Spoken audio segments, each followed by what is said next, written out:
하겠습니다.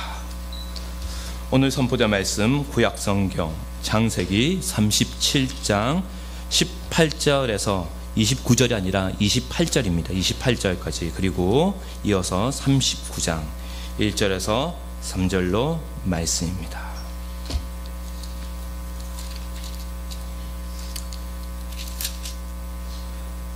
함께 하나님 말씀 받들어 올리겠습니다. 요셉이 그들에게 가까이 오기 전에 그들이 요셉을 멀리서 보고 죽이기를 꾀하여 서로 이르되 꿈꾸는 자가 온도다. 자, 그를 죽여 한 구덩이에 던지고 우리가 말하기를 악한 짐승이 그를 잡아먹었다 하자. 그의 꿈이 어떻게 되는지를 우리가 볼 것이니라 하는지라. 르우벤이 듣고 요셉을 그들의 손에서 구원하려 하여 이르되 우리가 그의 생명은 해치지 말자.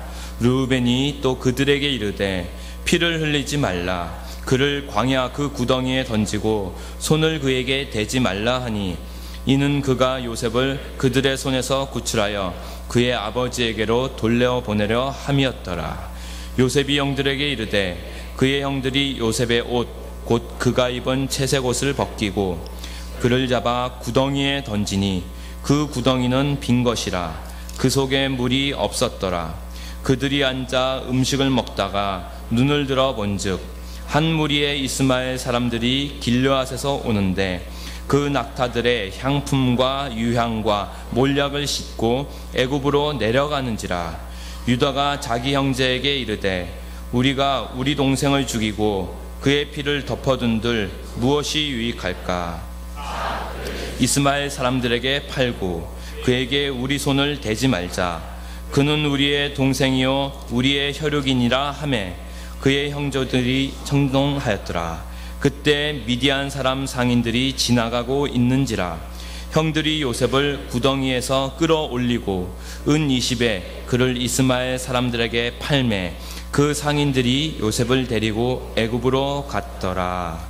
요셉이 이끌려 애굽에 내려가매 바로의 신하 친위 대장 애굽 사람 보디발이 그를 그리로 데려간 이스마엘 사람의 손에서 요셉을 산이라.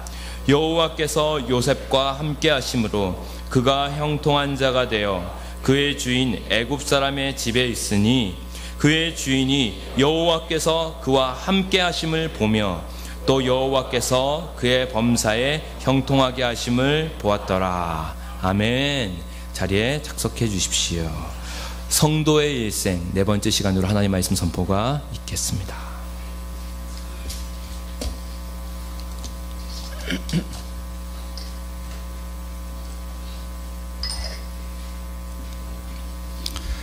한 사람이 일생을 마치게 되면 그 사람의 일생은 한마디로 이런 삶이었다, 이렇게 요약해서 설명할 수 있는 경우가 있지요. 성경이 보여주는 요셉의 일생을 한마디로 표현하면 어떻게 요약할 수 있을까요? 아마도 성경이 보여주는 요셉의 일생은 결국 하나님으로부터 주어진 그 꿈이 어떻게 성취되어져 가는가를 보여준다고 할 수 있을 것입니다. 물론 그 꿈의 성취를 통해서 하나님이 일찍이 아브라함과 이삭과 야곱에게 하셨던 약속들, 그리고 그들과 맺으셨던 언약을 신실하게 이행하심으로 이 땅에 하나님의 나라를 회복해 가시는 바로 그 하나님, 신실하신 하나님을 보여주는 데에 그 목적이 있지요. 지난 몇 주간 반복해서 말씀드린 내용입니다. 즉 성경이 요셉 이야기를 우리에게 해주는 그 목적은 단순히 요셉 개인의 일생을 우리에게 소개해 주는 것이 그 목적이 아니고, 요셉의 생애를 통해서 하나님이 일찍이 아브라함에게 하셨던 그 약속들 가운데 특별히 열방을 위한 복의 통로로 쓰임받게 될 그 한 민족이 어떻게 위기 가운데 보호받고 또 형성되어져 가는지를 보여주고자 하는 데 있는 것이죠. 그런데 성경을 더 천천히 읽어보면 그것이 다는 아님을 또 알게 됩니다. 즉 성경이 보여주는 요셉의 일생을 천천히 따라가다 보면 단순히 하나님이 요셉에게 주신 그 꿈의 성취를 통해서 하나님이 아브라함과 맺었던 언약을 지켜가신다고 하는 그 사실만을 보여주고자 하는 것은 아님을 알게 됩니다. 그건 맞고요, 틀린 얘기가 아니라 그걸 보여주는데 그것만이 다는 아니라는 이야기입니다. 즉 단지 요셉에게 하나님이 주신 꿈이 성취된 그 결과로 말미암아서 이런 일이 일어났다, 이것만을 강조하지 않고요, 하나님이 요셉에게 주셨던 그 꿈이 성취되어져 가는 그 과정을 매우 상세하게 우리에게 보여주고 있다는 것입니다. 그러니까 하나님이 요셉에게 이런 꿈을 주셨고 그 꿈이 이렇게 이루어져서 이런 일이 생겼다, 이렇게만 하는 게 목적이라면 그렇게 많은 분량을 할애할 필요가 없지요. 그런데 성경을 읽어보시면 하나님이 요셉에게 주신 그 꿈, 자기가 품었던 야망이나 야심이나 목표가 아니라 하나님으로부터 주어졌던 그 꿈이 어떻게 성취되어져 가는지, 물론 그 꿈의 성취로 말미암아 되어진 일들도 보여주지만 그 꿈이 이루어지기까지의 과정을 많은 분량을 할애해서 매우 상세하게 우리에게 보여주고 있다는 사실이지요. 결국 요셉의 일생을 통해서 하나님이 우리에게 들려주고 싶어 하시는 하나님 나라의 교훈과 가르침이 있다는 것을 알게 되는 것이죠. 사실 이스라엘 민족의 뿌리가 되는 그 족장들이 있죠. 아브라함, 이삭, 야곱. 이 사람들의 생애를 보면 저마다 하나님 나라와 관련해서 혹은 성도의 일생과 관련해서 혹은 구원의 도리와 관련해서 저마다 뚜렷하게 보여주는 어떤 그 진리나 패턴이 있음을 알게 됩니다.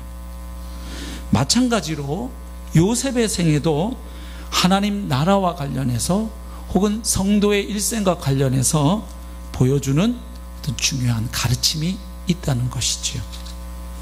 그것은 한마디로 요셉이 겪었던 완전한 고난을 통해서 하나님 나라가 준비 완료되었다는 사실입니다. 즉 요셉은 족장 시대의 네 번째 주자인데요, 아브라함, 이삭, 야곱, 요셉, 그렇죠? 넷째 주자인데 그 마지막에 요셉 자신만이 감당하며 완성해야 할 하나님 나라를 준비하기 위한 어떤 역할을 그가 감당했다는 이야기입니다. 그 역할은 무엇일까요? 창세기가 보여주는 바에 의하면 하나님 나라가 준비되는 그 목적을 위해서 완전한 고난을 통과하는 것이었습니다.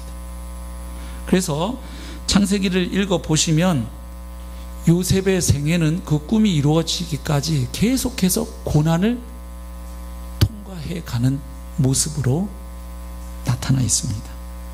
그래서 아브라함과 이삭과 야곱의 생애가 저마다 하나님 나라가 진행되어지는 어떤 그 방식이나 패턴을 보여주었던 것처럼 요셉의 생애는 하나님의 나라가 준비 완료되기 위해서 어떤 그 처절하고 완전한 고난을 통과해야만 하는지를 잘 보여주고 있다는 것입니다.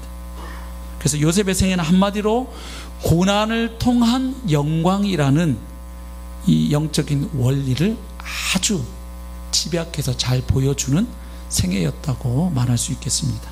자, 그렇다면 요셉은 어떤 고난을 통과해서 하나님의 뜻을 이루는 데 쓰임 받았을까요? 창세기가 보여주는 요셉의 일생을 살펴보면 요셉은 적어도 크게 3중 고난을 통과했다는 것을 보게 됩니다. 뭐 짜잘한 것도 많지만 큰 패턴으로 볼 때 크게 3가지 패턴의 고난을 통과하고 마침내 그 꿈이 성취되어서 하나님 나라 회복의 역사에 놀랍게 쓰임받았음을 알게 됩니다. 오늘 저희가 함께 살펴볼 고난은 바로 그 3중 고난 가운데 첫 번째 고난인데, 그 고난은 한마디로 공동체 내부로부터 오는 고난이었습니다. 이 요셉이 겪었던 고난이 다 달라요, 유형이. 근데 첫 번째 고난은 공동체 안에서 그 내부로부터 겪는 고난이었다는 말씀입니다. 즉 요셉은 하나님이 주셨던 그 꿈 때문에 오히려 같은 가족이고 공동체인 형들로부터 시기와 질투를 받을 뿐만 아니라 죽음 일보 직전까지 몰려갑니다. 그리고 가까스로 죽음의 위기를 벗어나는가 했더니 결국에는 이집트 땅에 남의 나라의 노예로 팔려가게 되었던 것이죠. 물론 우리가 이미 살펴본 것처럼 여기에는 요셉 자신의 고자질이라든지 형들의 잘못을 아버지에게 일러바친 요셉의 행동, 또 아버지 야곱이 그 형제들 가운데 요셉만 대놓고 드러내놓고 편애한 이 아버지의 편애로 인해서 요셉과 형들 사이의 관계가 불편했던 것도 사실이에요. 성경은 그걸 보여주고 있었죠. 그렇지만 지난주에 살펴본 것처럼 하나님이 주신 그 꿈 때문에, 예언적 계시적 성격을 가지고 있는 그 꿈 때문에 형들과 요셉의 관계가 더욱 악화되고 그 불편한 관계가 심화되었다는 것을 성경은 말해줍니다. 그래서 그 전에는 그저 서로 인사 잘 안 하고 불편하고 마음속으로 미워했던 그 정도 관계였지만 급기야 형들이 동생 요셉을 죽일 마음까지 품게 된 데에는 바로 하나님이 요셉에게 주셨던 꿈이 결정적인 역할을 했다는 것을 성경은 말해줍니다. 그래서 지난주까지 살펴보신 창세기 37장 1절부터 11절까지는 이 요셉과 형들의 갈등이 점점 심화되고 악화되는 것을 보여준다면 37장 12절부터 36절까지 이 긴 본문은 그러한 이제 갈등의 결과 마침내 형들이 요셉을 노예로 팔아버린, 형들이 동생을 팔아버린 이 끔찍한 사건을 소개해주고 있습니다. 근데 오늘 본문에 포함시켜서 읽지는 않았는데 이 일이 진행되는 그 과정이 있습니다. 37장 12절부터 17절 보면 이 사건의 발단이 되는 내용이 나오죠. 어떻게 형들이 동생 요셉을 팔게 되는 이 끔찍한 일이 일어났는가. 이 사건의 발단은 이렇죠. 어느 날 요셉이 아버지 야곱을 떠나서 먼 곳에 가서 형들을 만나게 되는 일이 일어납니다. 그 일이 어떻게 일어났습니까?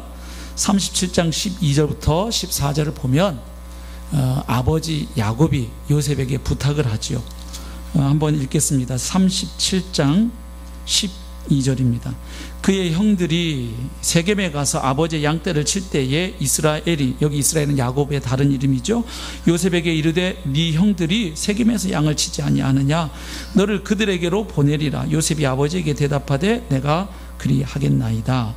이스라엘이 그에게 이르되 가서 네 형들과 양떼가 다 잘 있는지를 보고 돌아와 내게 말하라 하고 그를 헤브론 골짜기에서 보내니 그가 세겜으로 가니라. 자, 이렇게 해서 요셉과 형들의 만남이 이제 일어나게 되는데 다 요셉보다 큰 형들인데 뭐가 이렇게 걱정이 돼서 야곱은 요셉을 보냈을까요? 이유가 있죠. 떠오르시나요? 야곱에게 세겜은 어떤 장소였을까요? 창세기 33장 18절 보면 야곱이 형 에서를 피해서 외삼촌 라반이 살고 있던 하란, 밧단 아람이라고도 하죠. 거기서 20여 년간 살다가 이제 다시 어떻게 됩니까? 이제 가나안 땅으로 돌아오게 되는데 이때 돌아와서 가나안 땅 세겜에 도착했다는 기록이 33장 18절에 나옵니다. 그런데 바로 다음 장 34장 넘어가면 그 세겜 땅에서 야곱이 겪었던 끔찍한 사건이 소개되어 있습니다. 거기 야곱의 하나밖에 없는 딸 디나죠. 다 아들들이고 딸은 딱 하나, 외동딸이 하나 있는데 디나가 동네에 어떻게 생겼나 구경 나갔다가 그만 그 세겜 땅의 추장, 그죠? 추장의 아들을 통해서 어떤 일을 당합니까? 성폭행을 당하죠. 강간을 당합니다. 그런데 그 세겜이, 이름이 또 세겜이죠. 이 디나를 너무 좋아해서 이왕 이렇게 된 거 어떻게 해달라, 결혼하게 해달라, 이렇게 야곱 가족에게 부탁을 하죠. 그때 야곱 가족이 어떻게 응대합니까? 좋다. 그런데 한 가지 조건이 있다. 우리는 여호와 하나님을 믿는 언약 백성이어서 할례를 받았기 때문에 할례 받지 못한 사람들하고는 서로 이 통혼 관계를 맺을 수가 없다. 그래서 당신들도 남자들 우리와 똑같이 할례를 받으면 우리 이 누이를 당신들에게 주겠다. 이렇게 하게 되죠. 그래서 또 이걸 좋게 여기서 세겜 사람들이 그 추장이 설득을 하죠.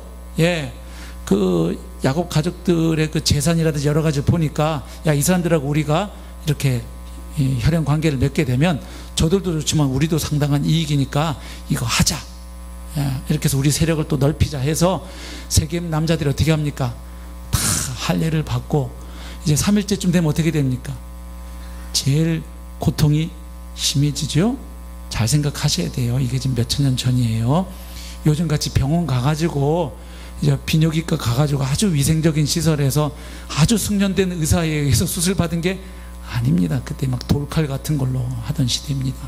그러니까 제일 아파서 끙끙댈 때 어떻게 하나요? 이 디나의 오라비였던 시므온과 레위가 꼼짝도 못 하잖아요. 지금 그 사람들 다 어떻게 합니까? 세겜 남자들을 다 죽여버리는 끔찍한 복수가 일어나죠. 그래서 그때 야곱이 상황을 딱 듣고 반응한 내용이 34장에 보면 나오는데 한번 보겠습니다. 34장 30절. 야곱이 시므온과 레위에게 이르되 너희가 내게 화를 끼쳐 나로 하여금 이 땅의 주민 곧 가나안 족속과 브리스 족속에게 악취를 내게 하였도다. 너희들 냄새 피웠다는 거예요. 예. 나는 수가 적은즉 여기는 한 일가잖아요. 그들은 한 부족을 이루고 있고 나는 수가 적은즉 그들이 모여 나를 치고 나를 죽이리니 그러면 나와 내 집이 멸망하리라. 너희들이 아주 우리 가족 다 몰살당하는 몰지각한 짓을 했다. 그 아들들에게 얘기를 하니까 31절 보면 그들이 아버지에게 대들죠. 그들이 이르되 그가 우리 누이를 창녀같이 대우하며 오르니까 그러면 아버지 그럼 걔네들이 한 건 그러면 잘했단 말이에요. 이렇게 대들죠. 근데 이때 35장 넘어가면 하나님이 어떻게 합니까? 이제 야곱을 빚으시기 위해서 내가 처음 너를 만나 주었던 베델 땅으로 옮겨가라고 얘기하시죠. 그래서 이때 야곱이 자신들 가족들에게 하나님을 믿으면서도 그 집안에 뭐가 있었어요? 이 우상 신상들, 그죠? 이방인들이 섬기는 우상들이 있었단 말이에요. 그래서 그것들을 다 모아가지고 세겜 땅에다가 묻고 떠나죠. 근데 그때 하나님이 역사하셔서 어떤 일이 있었냐 하면 35장 5절입니다. 하나님이 좀 특별한 방법으로 보호해 주시죠. 그들이 떠났으나 하나님이 그 사명 고울들로 크게 두려워하게 하셨으므로 야곱의 아들들을 추격하는 자가 없었더라. 그러니까 마음만 먹으면 다른 가나안 부족들이 이 야곱의 일가를 싹 다 복수혈전 벌여가지고 다 죽여버릴 수 있는데 하나님이 특별히 그들 가운데 이 두려워하는 마음을 주셔서 그렇게 하지 않고 보호해 주셨다는 겁니다. 자, 이런 일을 쭉 거쳐서 지금 야곱의 가족은 어느 곳에서 살고 있나요? 헤브론 땅에 살고 있는 것이죠. 자, 그런데 지금 그 양떼를 먹일 풀을 찾아 이렇게 가다 보니까 이 야곱의 아들들이 요셉의 형들이 어디까지 간 겁니까? 세겜까지 갔는데요. 세겜은 헤브론 골짜기에서 북쪽으로 약 80km 떨어진 곳입니다. 상당히 많이 갔어요. 그러니까 지금 야곱의 입장에서 세겜은 어떤 곳이에요? 여차하면 언제든지 다시 복수를 당할 수 있는 곳입니다. 그 양을 치러 지금 누구도 갔습니까? 시므온과 레위도 가 있어요. 만약에 그 땅 사람들이 그때 일을 기억하고 시므온과 레위 얼굴을 알아보면 난리 날 수 있죠. 그러니까 지금 야곱이 신경이 쓰이는 거예요. 그래서 요셉을 보내서 형들 잘 있는지 양떼도 다 무탈한지 좀 보고 나한테 좀 알려다오 해서 보내게 되었던 것이죠. 자, 그래서 아버지의 명을 받들어서 요셉이 세겜에 갔는데 갔던 형들이 있었나요? 형들은 또 딴 곳으로 이동해서 없었죠. 그래서 형들을 찾기 위해서 요셉이 세겜 그 들에서 어떻게 합니까? 방황하죠. 그런데 마침 그때 어떤 일이 일어나요? 어떤 사람이 들에서 방황하고 있는 요셉을 보고 만나게 됩니다. 그리고 요셉이 먼저 말을 걸기 전에 그 사람이 말을 걸어와요. 당신 뭘 찾아서 누굴 찾아서 이렇게 여기서 이렇게 헤매고 있느냐 물었더니 요셉이 이만저만 내가 형들을 만나러 왔는데 형들이 안 보인다 그랬더니 또 특이하게 그 사람이 말을 해주죠. 내가 들었는데 당신 형들이 여기서 도단으로 뭐 옮겨가자 이런 얘기하고 가는 걸 내가 들었다. 그래서 그 이야기를 듣고 요셉은 다시 세겜에서 어디로? 도단으로 올라갑니다. 도단은 세겜에서 또다시 북서쪽으로 20여 킬로미터 떨어진 곳입니다. 이렇게 해서 이제 도단에 갈 때 오늘 본문 시작되는 그 구절입니다. 저쪽에서 요셉이 오는 게 보이는 거죠. 요셉은 한 방에 알아볼 수밖에 없습니다. 뭘 입고 있나요? 아주 튀는 옷을 입고 있잖아요. 형들 못 입은 채색 옷을 입고 저기서 또 오니까 벌써 딱 티가 나죠. 그래서 요셉이 오는 걸 보고 형들이 어떻게 하는 겁니까? 야, 저기 꿈쟁이 온다. 드디어 저 녀석 오늘 어떻게 하자. 우리가 죽여버리고 과연 그 녀석이 우리한테 말했던 그 꿈 어떻게 되는지 한번 우리가 지켜보자. 이렇게 모의를 하죠. 근데 이때 누가 나섭니까? 장남이었던 르우벤. 그래도 장남은 장남인 것 같아요. 자기도 요셉을 이뻐하진 않지만 아버지 야곱이 얼마나 요셉을 끔찍하게 아끼는지를 이 장남은 알고 있습니다. 그래서 어떻게든 요셉이 죽는 일만은 막아야 되겠다고 생각을 합니다. 그래서 장남이 나서죠. 야, 죽이지는 말고 그냥 구덩이에다가 던져버리자. 르우벤이 그렇게 말했던 속셈은 따로 있죠. 오늘 안 읽었습니다만은 나중에 형제들 몰래 그 구덩이에 가서 요셉을 건져가지고 아버지에게 돌려보내려는 그런 계산이었죠. 근데 이제 각자 양들을 이렇게 치다 보니까 흩어졌는데 르우벤은 또 딴 곳에 갔고, 그래서 그 구덩이에 던져놓고 형제들이 밥을 먹는데 어떤 일이 일어난 거예요? 이 무역상들이, 이 이스마엘 사람들이 무역 교육품을 싣고 가는 걸 딱 보고, 그때 유다, 넷째 아들인 유다가 제안을 하죠. 야, 우리가 동생 죽이고 그 피를 숨긴들 뭐 우리한테 뭐 득될 게 뭐 있냐. 그냥 어차피 그 녀석 꿈이 안 이루어지게 하는 게 목표라면 꼭 죽일 것까지는 없으니까 저 상인들에게 그냥 노예로 팔아버리자. 저 남의 나라 땅에 노예로 팔려가면 무슨 그 꿈이 이루어지겠냐. 그랬더니 유다의 말이 형제들에게 받아들여집니다. 그래서 은 20을 팔고 그 상인들에게, 장사치들에게 동생을 팔아버린 거죠. 그렇게 해서 요셉이 애굽 땅의 보디발의 집에 노예로 팔려가게 되었던 것이죠. 그리고 이제 나중에 르우벤은 구덩이 왔을 때 요셉이 없는 걸 알고 막 당황해하는 모습이 성경에 나오죠. 자, 이 고난은 뭐 모르는 사람들로부터 받았던 고난이 아닙니다. 어떻게 보면 가장 가까워야 할 가족들로부터 받은 고난인데, 뭐 때문에? 하나님이 주신 꿈, 그 이야기 했다가 당하게 된 그런 고난이었습니다. 근데 이 요셉이 겪었던 이 첫 번째 고난의 이야기를 가만히 읽어보시면 곳곳에 하나님의 섭리의 손길이 나타나고 있음을 확인할 수 있죠. 우선은 형들을 만나는 과정도 그렇죠. 세겜에 갔을 때 형들을 만날 수 없었습니다. 그런데 그때 거기서 어떤 사람, 그래서 성경이 재밌게 표현해요. 요셉이 어떤 사람을 만나서 그에게 물었더니 가르쳐줘, 이렇게 돼 있지 않고 주어가 반대로 돼 있어요. 어떤 사람이 요셉을 만났다고 표현돼 있고요. 그리고 말을 건 것도 요셉이 아니고 그 사람이 먼저 걸어요. 당신 왜 여기서 이렇게 헤매고 있냐. 아까부터 보니까 계속 여기 뱅뱅 돌던데 묻고, 그리고 요셉이 얘기했더니 또 이 사람이 마침 형들이 도단으로 가자고 서로 얘기하는 얘기를 또 들었어요. 그래서 그 이야기를 요셉에게 해줬기 때문에 요셉이 도단까지 가서 형들을 만나게 된 거예요. 근데 그렇게 보면 하나님이 역사하셔서 형들 만난 것 때문에 요셉은 어떻게 되는 거예요? 애굽의 노예로 팔려가게 되는 이상한 일이 일어나죠. 어찌됐든 형들을 만나는 과정에 하나님의 섭리가 있음을 하나 볼 수 있고, 그 다음에 죽음 일보 직전에 죽이려고 할 때 또 누가 나섭니까? 르우벤이 나서죠. 장남이. 르우벤은 자기 계산 때문에 그렇게 했지만 결과적으로 르우벤의 그 말로 인해서 요셉이 죽을 뻔한 그 위기 가운데 모면합니다. 그리고 또 구덩이에 던졌는데 하필 그 구덩이에는 뭐가 없었나요? 또 물이 없었어요. 물이 가득 차 있는 구덩이에 던졌으면 물에 빠져 죽게 되는 거죠. 근데 하필 그 구덩이는 또 물이 없는 구덩이에서 요셉이 물에 빠져 죽지는 않게 되었죠. 그리고 또 다시 나중에 구덩이에서 건져내서 또 죽일 생각을 하고 있는데 이번에도 누가 나섭니까? 또 넷째 아들 유다가 나서서 죽이지는 말고 그냥 팔아버리자 해서 요셉은 또다시 위기를 모면하게 됩니다.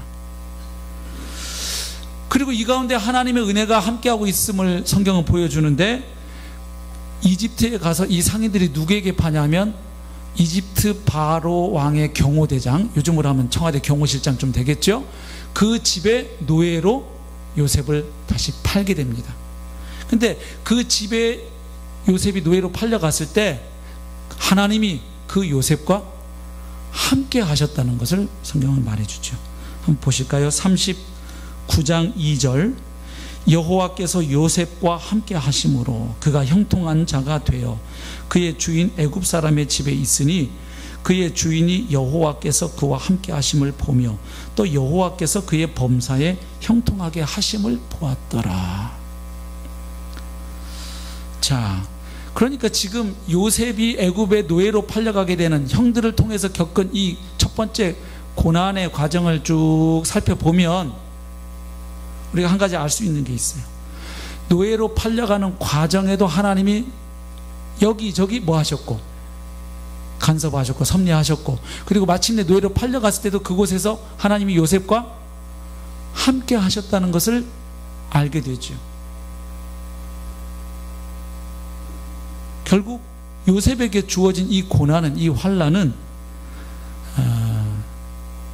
하나님의 뜻을 이루는 과정임을 보게 됩니다. 이걸 어떻게 할 수 있느냐?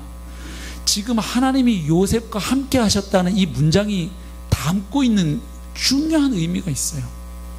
그냥 단순히 이 17세 소년이 감내하기 너무 어려운 고난을 당해서 이거 요셉 그냥 버려두면 요셉 우울증 걸려서 정신이 이상하게 되거나 자살해버리거나 인생을 자포자기하게 될 것 같아서 하나님이 단순히 요셉을 지켜주기 위해서 함께 하셨다, 단순히 이런 뜻이 아니거든요.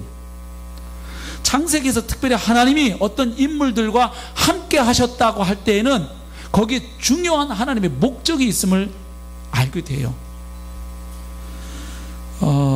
요셉의 할아버지죠, 이삭에게 하나님이 나타나셔서 주셨던 말씀이 있는데, 약속이 있는데 한번 보겠습니다.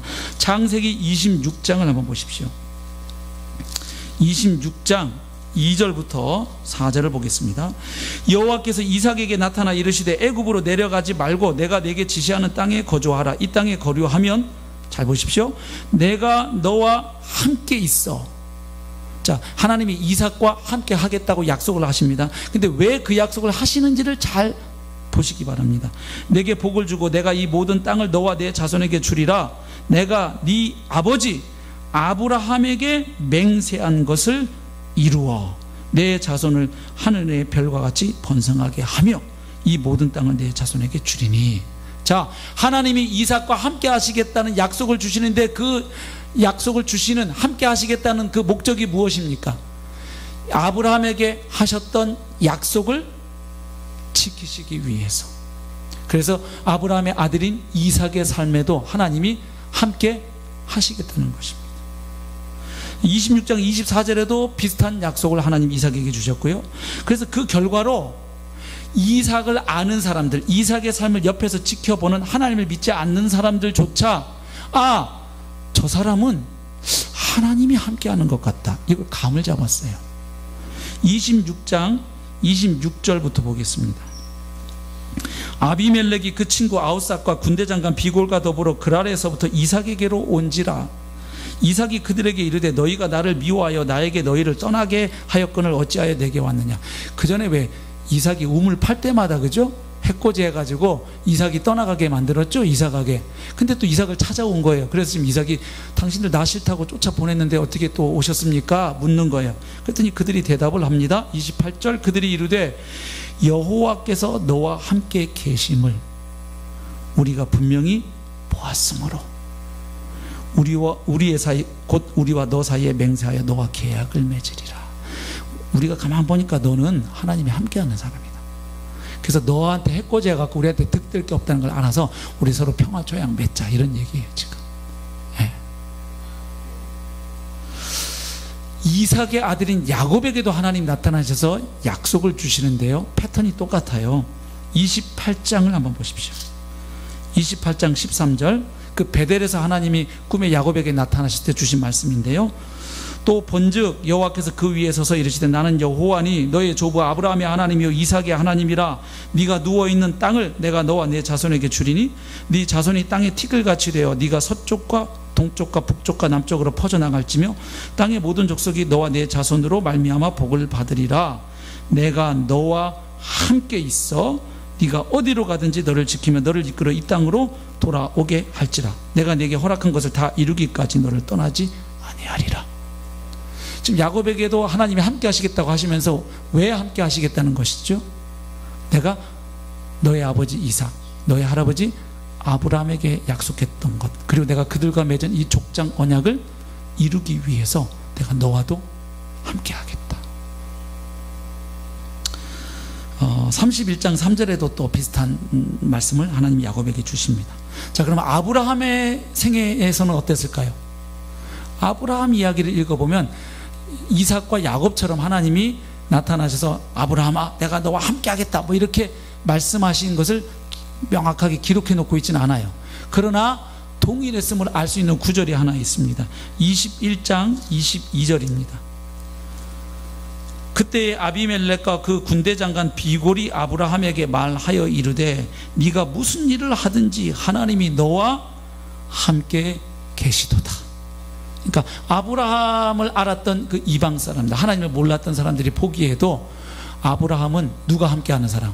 하나님이 함께하는 사람을 알았다는 거예요. 그러면 하나님이 아브라함과 왜 함께 하셨겠어요? 당연하죠. 예, 이삭과 야곱의 경우에서 보듯이 바로 하나님이 아브라함에게 주셨던 그 약속을 실제로 이루시기 위하여 하나님은 아브라함과도 함께 하셨던 것이죠. 자, 그런데 오늘 본문 이 애굽의 노예로 팔려간 이 요셉에게 하나님이 어떻게 하십니까? 여호와께서 요셉과 함께 하심으로. 자, 그러면 이제 우리가 정리할 수 있죠. 자, 하나님은 왜 노예로 팔려간 요셉과 함께 하셨습니까? 단순히 그 힘든 고통의 시간, 환난의 시간에 요셉이 낙심하고 무너지지 않도록, 완전히 좌절하지 않도록 그를 지키고 보호하시기 위해서만 함께 하셨나요? 그건 당연하죠. 그렇지만 더 중요한 것은 무엇이었습니까? 요셉과 함께 하신 목적은 바로 하나님이 일찍이 아브라함과 이삭과 야곱에게 하셨던 약속을 지키시기 위해서였습니다.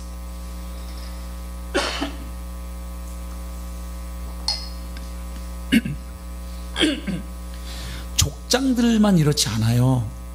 모세가 죽고 나서 이스라엘 민족의 지도자가 되어서 이제 이 백성들을 가나안 땅으로 인도해야 할 이 엄청난 책임을 맡게 된 여호수아가 두려워할 때 하나님이 여호수아에게 나타나셔서 하신 말씀이 있거든요. 여호수아 1장 5절 6절 제가 한번 읽어보겠습니다. 보이시는 분들은 같이 한번 읽어보실까요? 시작. 내 평생에 너를 능히 대적할 자가 없으리니 내가 모세와 함께 있었던 것 같이 너와 함께 있을 것임이니라. 내가 너를 떠나지 아니하며 버리지 아니하리니 강하고 담대하라. 너는 내가 그들의 조상에게 맹세하여 그들에게 주리라 한 땅을 이 백성에게 차지하게 하리라. 아멘. 똑같죠? 여기 지금 그들의 조상은 누구를 가리키겠습니까? 특별히 아브라함을 가리키잖아요. 그러니까 하나님은 이처럼 하나님의 역사를 이루어 가시기 위해서 하나님의 사람들에게 함께 하겠다고 약속하시고 실제로 함께 하시는 하나님이십니다.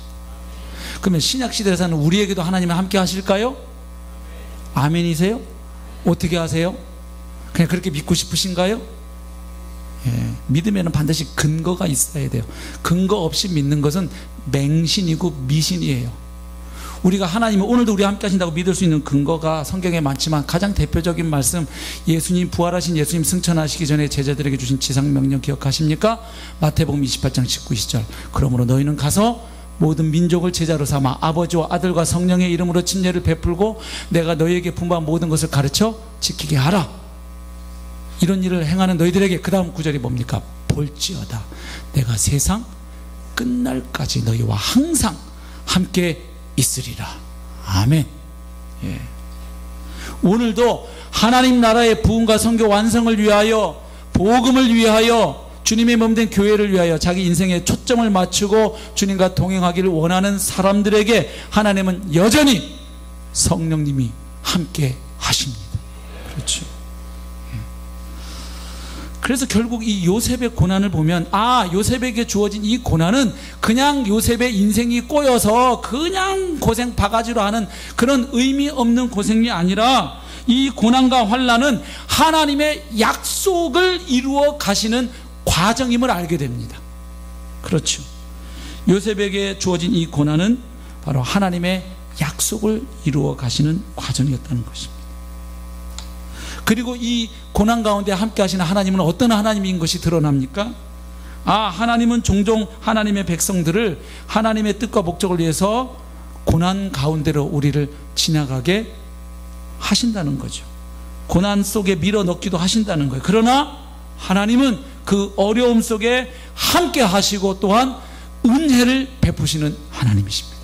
그러니까 요셉을 고난의 길로 넣기도 하셨지만 그 가운데 하나님이 함께 하심으로 그에게 은혜를 베푸셨던 것이죠. 그래서 우리가 이 요셉의 고난 이야기를 통해서 우리는 몇 가지 정리할 수 있죠. 하나님은 우리를 고난으로 인도하기도 하시지만 그 고난 중에 함께 하시며 은혜를 베푸시는 하나님이시다. 그 다음, 성도에게 하나님이 허락하셔서 주시는 그 고난은 하나님의 뜻을 이루어가는 과정이다. 그리고 또 한 가지는, 그러면 그 고난을 통과할 때 성도가 어떤 모습으로 통과하는 것이 좋을까? 이 이야기도 요셉을 통해서 하나님이 보여주시는 것 같아요. 이번에 묵상하면서 보니까 한 가지 특이한 점을 보았어요. 자, 지금 이 어린 요셉은 공동체 내부로부터 오는 고난을 그 어린 나이에 온몸으로 감수해야 합니다. 그뿐만 아니라 더 힘들게 한 것은, 그를 힘들게 한 것은 자신의 진실을 증언해 줄 사람이 하나도 없어요. 그 가운데 침묵의 길을 걸어가야 했던 것이에요. 그동안 살펴봤지만 요셉의 캐릭터는 좀 말이 많고 좀 수다스러웠을 것 같아요. 형들이 뭐 하나 잘못하면 쪼르륵 쫓아가서 아빠한테 고자질을 했으니까 아주 과묵한 캐릭터는 아니었던 것 같아요. 더군다나 17살이거든요 이때가. 그리고 성격을 보면 좀 정의감에 불타는 성격이에요. 그렇죠? 그래서 아무리 형들이라 하더라도 악행을 당하면 이건 아니지 생각하고 어떻게 합니까? 아버지에게 일러 바쳤던 요셉입니다. 그러면 이 요셉을 형들이 죽이려고 하다가 죽이진 않고 구덩이에 던질 때, 그리고 또 밥을 먹다가 또 구덩이에서 건져줄 때 살려주는가 싶더니 자기를 그 상인들에게 노예로 팔아버릴 때 요셉이 어떻게 했을까요? 하나님이 드디어 내게 주신 꿈을 이루기 위하여 이런 고난을 허락하시는구나, 할렐루야 이러면서 묵묵히 통과했을까요? 그건 너무 우리가 억지 해석이에요. 그렇죠? 나중에 요셉이 깨닫고 그렇게 형들에게 얘기는 하지만 지금 17세의 소년이 그렇게 했으리라고 기대하기는 좀 어려워요. 어떻게 했을까요? 제가 상상을 좀 해보았더니 이런 그림이 가능할 것 같아요. 너무 정의감에 불타면 형들을 막 뭐라 했을 거예요. 형님들 이러시면 안 된다고. 우리 그래도 가족이, 배는 다르지만 엄마는 다르지만 우리 그래도 아버지는 같지 않냐, 한 형제가 이럴 수가 있느냐, 이거는 말이 안 되는 행위다. 형들 지금 이런 죄를 짓고 형들 사업 잘 되나 보자 말이지, 하나님의 복을 받는지 내가 지켜볼 거야 막 이러면서 구천에서 지켜볼 거야 막 이렇게 악다구니를 썼든지 항변을 했든지 아니면 분위기 파악하고 어떻게 했을까요? 싹싹 빌었겠죠. 형님들 잘못했어요. 저 이제 채색 옷 입고 티 안 낼게요. 꿈 얘기 이제 안 할게요. 잘난 척 안 할게요. 형님들 마음 불편한 행동 안 할 테니까 요번에 한 번만 살려주시면 제가 형님들 잘 형님으로 모시고 할 테니까 한 번만 좀 살려주세요. 뭐 이렇게 안 했겠어요? 막 이렇게 애거를 했든지 막 항의를 했든지 발악을 했든지 했을 거예요. 말을 쏟아냈을 거예요. 그리고 그 구덩이에 떨어져 갖고도 그 안에서 어떻게 했을까? 하나님이 이제 이 구덩이에 떨어지니까 이 다음에는 여기서 이제 내가 나와가지고 상인들에게 팔려서 보디바르 집에 가고 그 다음에 감옥에 가고 그 다음에 이렇게 해가지고 내가 총리가 되겠지, 이렇게 생각하고 있었을까요? 우리야 지금 그 풀 스토리를 다 아니까 그렇지, 지금 그 구덩이에 던져진 요셉의 입장에서 그걸 알고 거기서 그러고 있었다고 보기는 어렵지요. 그 구덩이에서 어떻게 했을까요? 형님들, 이러는 거 아닙니다. 좀 한 번만 좀 마음 다시 돌려 먹으시고 저 좀 꺼내주세요. 저 나가면 이제 형님들 열받게 안 할게요. 착한 동생 할게요. 뭐 하든지, 뭐 형님들 이렇게 하면 형님들 벌 받아요, 그러면 안 돼요 했든지 막 소리를 지르지 않았겠어요. 그래도 형들은 반응이 없었죠. 근데 성경을 읽으면 특이한 게, 요셉이 했음직한 그 발악이든 애원이든 기도든 이런 이야기가 하나도 안 나와요. 근데 특이하게도 뭐는 잔뜩 나오냐면, 정반대로 형들의 악한 비밀 토론은 자세히 보세요. 그냥 안 그래도 요셉을 미워하던 형들이 요셉이 오는 걸 보고 꿈쟁이 요셉을 죽였더라, 뭐 아니면 던졌더라, 이렇게 하면 되는데, 오는 걸 보고 야 저기 꿈쟁이 온다, 이제 우리가 저놈 죽여서 이렇게 꾸면 어떻게 되나, 막 이 역적 모의가 아니라 이건 뭐예요? 살해 모의죠? 그 비밀 토론했던 이야기를 뭐 이렇게 좋은 내용도 아닌 걸 성경에 잔뜩 소개를 해줬어요. 그리고 요셉이 어떻게 해서 애굽에 팔려가게 되는지, 그 미디안 장사치들에게 팔리는 그 과정을 아주 상세하게 묘사를 해주고 있어요. 그럼 그거에 비추어 본다면, 아니 그래도 이 이야기의 주인공은 누군데요? 뭐 궁극적인 주인공은 하나님이신데, 요 스토리에서 인간 초점이 되는 인간은 요셉이니까, 이 갑자기 예상치 못한 환란이 왔을 때 요셉이 거기서 뭐 어떻게 뭐 예를 들면 기도를 했든, 뭐 하나님께 억울하다고 막 고함을 쳤든, 아니면 형들한테 살려달라고 뭐 했을 거 아니에요. 근데 아무 말이 안 나와요. 그렇다고 또 17세 요셉이 너무나 성령 충만하고 성숙해서, 요셉은 털 깎는 자 앞에 잠잠하셨던 예수님처럼 그가 침묵하며 묵묵히 고난을 받아들였다, 이렇게도 안 나와요. 그러니까 그건 아닌 거죠. 그냥 아무 말이 안 나와요. 요셉이 무슨 말을 했는지 분명히 했을 것 같은데. 그래서 이걸 가만히 묵상해 보면, 하나님에 의해서 어떻게 보면 강요된 침묵이죠. 요셉은 거기서 항변도 하고 애원도 하고 기도도 하고 고함도 쳤을 것이고 막 살기 위해서 발버둥을 쳤을 텐데, 이 고난을 통과하는 요셉, 성경이 보여준 요셉의 모습은 아무런 말이 안 나와요. 요셉의 말이. 그래서 이 어린 청년 요셉이 너무나 성숙해서 나온 침묵이라기보다는 어쩌면 하나님에 의해서 강요당한 침묵이죠. 왜요? 이 공동체로부터 오는 말도 안 되는 이 고난에 대해서 요셉이 고함을 치고 했지만, 자기가 외치는 그 소리는 다 뭐가 돼서 돌아올까요? 메아리가 돼서 돌아와요. 아무런 일도 일어나지 않는 그 과정 속에 고함을 치고 울고 불고 다 하다가 그 과정을 겪으면서, 마치 이렇게 보여주는 것 같지 않아요?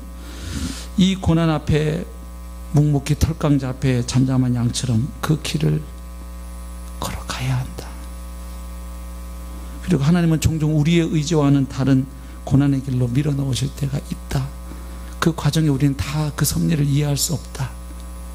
그러나 그 길에 하나님을 신뢰하고 묵묵히 걸어가는 것이 참으로 믿음으로 살아가는 성도의 모습임을 보여주고 싶었던 것이 아닌가, 저는 좀 그렇게 묵상해 봤어요. 그래서 뭐 요셉이 완벽하게 그 역할을 해서가 아니라, 그래서 이 고난을 통과하는 요셉의 모습은 그냥 침묵 모드로 성경은 그렇게 그려놓고 있죠. 아마 틀림없이 요셉은 그 과정에서 고함도 치고 항변도 하고 하나님께 때도 쓰고 막 해보면서, 그러나 자기가 원하는 대로 상황은 풀리지 않고 점점 꼬여가는 그 상황에서, 그리고 자기의 억울함을 이해해주는 사람들은 하나도 없고, 말해봐야 그걸 공감해주거나 뭐 동조해주는 사람도 없는 그 상황으로 계속 내몰리면서, 요셉은 점점 과연 하나님이 나에게 주신 그 꿈은 어떻게 되어갈까, 그것을 생각하게 되고, 그런데 왜 상황은 점점 더 어렵게 꼬여만 갈까? 도대체 하나님은 살아 계시는 것일까? 내게 주었던 꿈은 개꿈인가?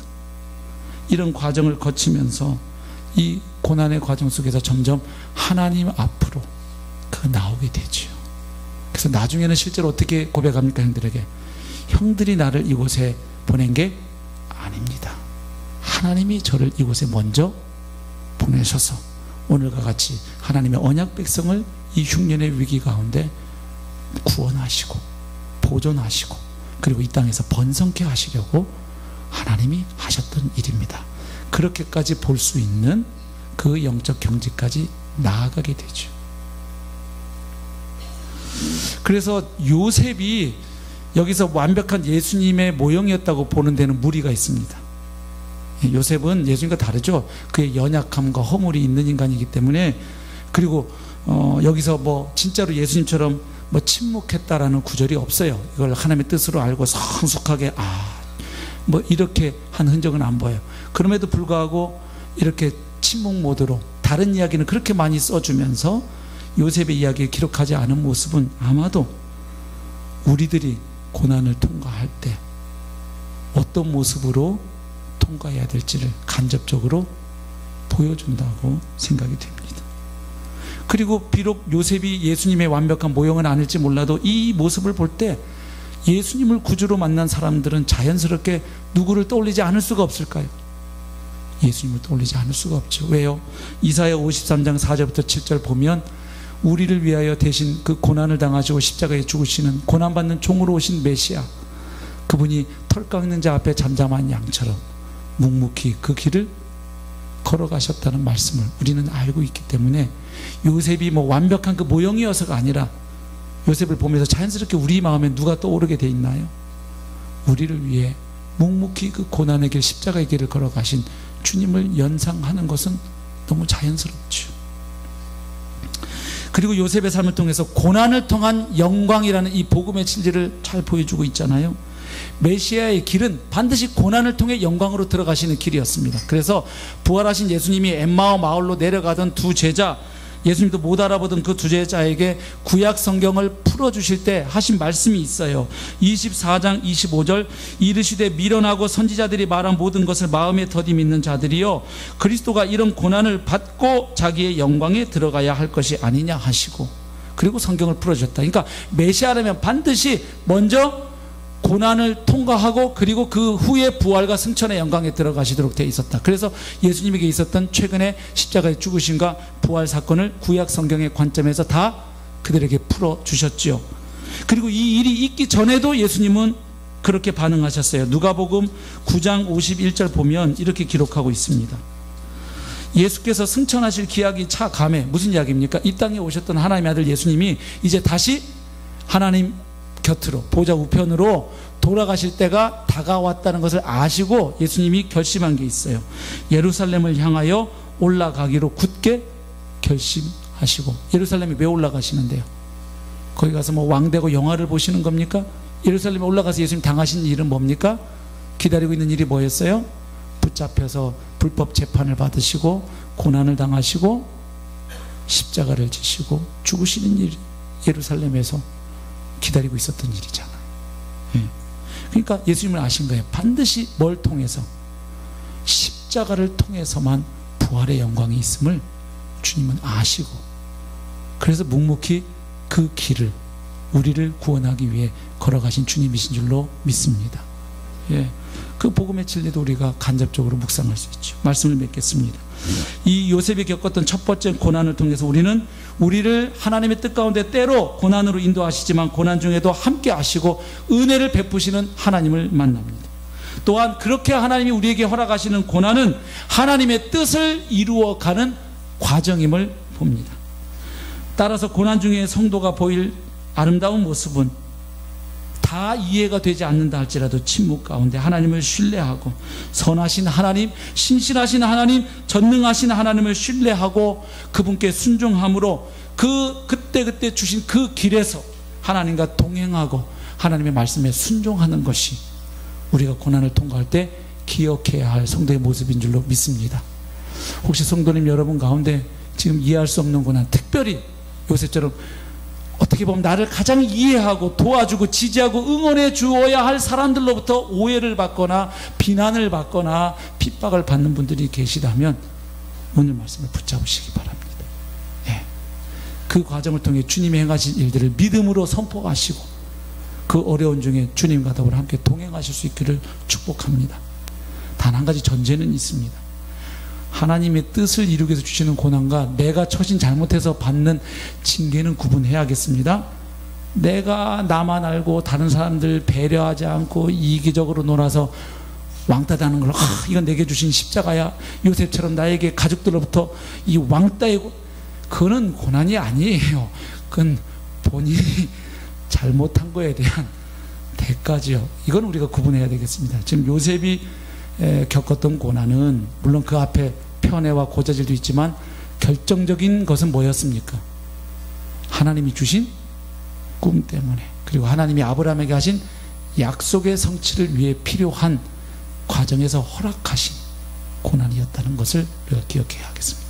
그래서 하나님이 우리에게 이 고난을 주실 때 그 가운데 주님 바라보고 하나님을 신뢰하는 건데 믿음으로 순종해서 고난을 통해 영광으로 인도하시는 이 놀라운 복음의 진리를 우리 삶 가운데서도 더욱 경험하고 누리고 나타내는 저와 여러분이 되실 수 있기를 주님의 이름으로 축복합니다. 우리 함께 찬양하겠습니다.